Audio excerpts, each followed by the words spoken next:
everyone! So, welcome to my vlog. So, marami tayong views everyday sa mga sinishare ko in about relationship. So, meron na naman tayo ngayon i-share yung sa mga babae natin dyan na binubugbog na ng mga partner nila, boyfriend, asawa. Okay, mag-start muna tayo dun sa magjowa pa lang kayo. So, sinasaktan ka, nakita mo na yung red flag. Bakit ka pa mag-i-stay? Kasi mas mahal mo siya kaysa sarili mo.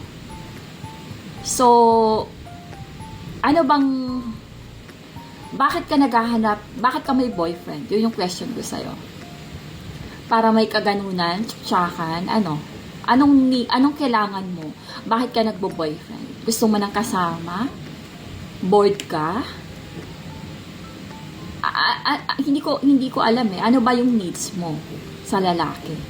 And then, sinasaktan ka na niya. So, tapos lolokohin ka lang din niya. Tapos hindi ko magets eh. Bakit ka pumapayag na sinasaktan ka? Girl, hindi mo love yung sarili mo? Na ibang tao, ginaganon ka. Ni parents mo nga, magulang mo, hindi siya sinasaktan. Pero siya, physically, sinasaktan ka niya. Ba't di ka umalis? I mean, wala ka na bang ibang mahanap? Ganun ka ba pakapangit? Para walang makahanap ng iba? O dahil matagal na kayo, 5 years na kayo, maghanap ka pa ng iba, napapagod ka na. Tamad ka, girl? Sinasaktan ka na, sobrang baba ng pagkatao mo. Dahil pogi ba siya? Anong maan sa pogi? Sobrang sakit lang sa ulo, 'di ba? Ayaw mo ba nun na parang nirerespeto ka, minamahal ka, inaalagaan ka, nag-e-enjoy ka lang in life? Ayaw mo ng ganong life? Gusto mo yung binubugbog ka? Gusto mo yun? Tapos iiyak-iyak ka? Yun yung dear, kung mahal mo yung sarili mo, hindi ka papayag na masasaktan ka. Physically, especially physically. Girl, ang babae sobrang weak.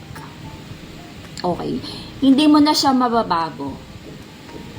Ang gagawin mo, kailangan mo nang lumayas. Makipag-break.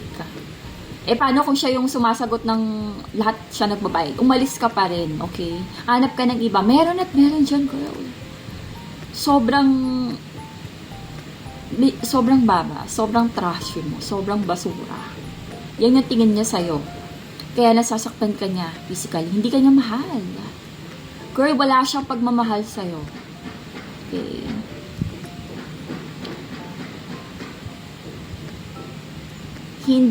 Walang pagmamahal, zero. Habang siya, sinasaktan ka niya, binubugbog ka niya, ibig sabihin nun, parang gusto niya na lumayas ka na eh. Parang ganun yan eh.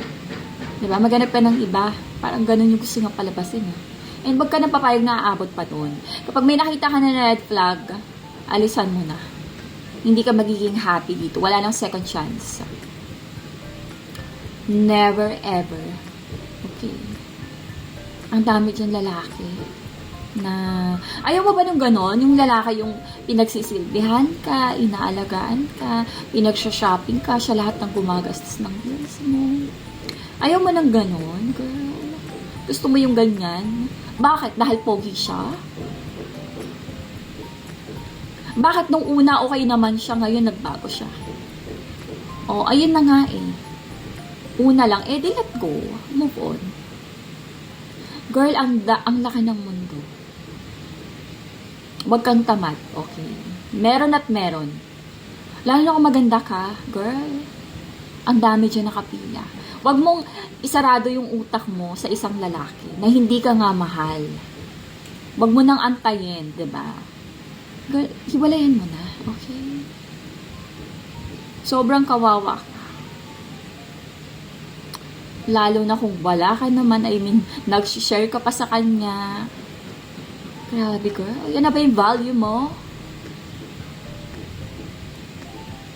Sinasaktan ka na, nag-share ka pa ng mga bayarin mo. pinaglalaba mo siya, pinagluluto mo siya, kama ka pa. Ano, girl? Asa ng value mo? Yan ba yung worth mo? Girl, mag-isip-isip ka na. Sana mapanood mo to, girl. And just love yourself, okay? Pag sinabing love yourself, you will be, kailangan mo maging happy. Hindi puro puso, okay? Utak gamitin, utak. Lalaki lang yan. Hindi mo siya asawa, okay? Kahit nga asawa mo na, for example, asawa mo na siya, may anak kayo, girl, hanap ka ng iba. Meron at meron dyan magmamahal sa'yo. Okay? Hindi mo pwedeng sabihin na kailangan na kasi yung anak ko, no. Isipin mo, sarili mo, anak mo, kinabukasan ng anak mo. That's it. Okay? Hanap ka ng iba. Okay? Yun lang, girl. Next time naman yung yung sa asawa naman, okay?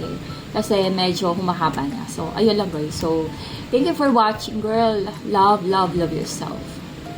Love yourself more than a man, okay? Kasi, ibang tao yan, okay? So, lahat hindi kayo kasala. I mean, ibang usapan, okay? Pag sinasaktan ka. So, alis ka na, girl, asap. And then, yun. Okay? So, take care of yourself. Paganda ka lang. Meron at meron siya. Okay? So, thank you for watching, girls and boys. So, ayan. Bye. See you on my next vlog.